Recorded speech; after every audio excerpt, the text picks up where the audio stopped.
Pour une bonne vitesse, pensez à la musique de Stay Alive. Elle a le rythme parfait pour faire un massage.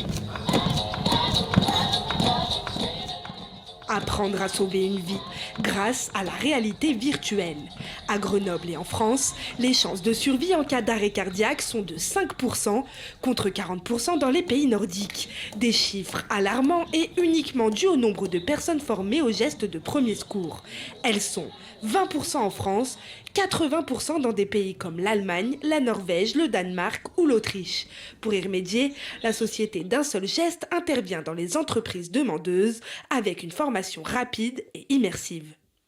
Je me sens grandie en termes de possibilités pour pouvoir apporter une aide en cas de problème. Il se trouve que dans le cadre de l'entreprise, on a pu tester ce dispositif et leur donner une façon de vivre ces premiers gestes à réaliser, de les ancrer un peu plus en eux pour être en capacité de réagir si un jour ils devaient rencontrer une situation comme celle-ci qui peut se passer sur le terrain, mais qui peut aussi se passer dans nos bureaux et un peu même dans la rue, dans leur quotidien.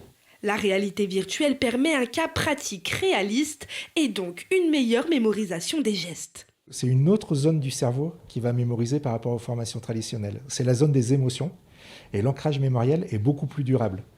Le jour où on va devoir passer à l'action, inconsciemment, on va se rappeler de ce moment où on a déjà sauvé une personne. Ok, c'était de la réalité virtuelle, ok, on était en formation, mais ce qui est intéressant, c'est que le cerveau, lui, mémorise qu'on a sauvé une personne et que les pompiers nous ont félicités quand ils sont arrivés.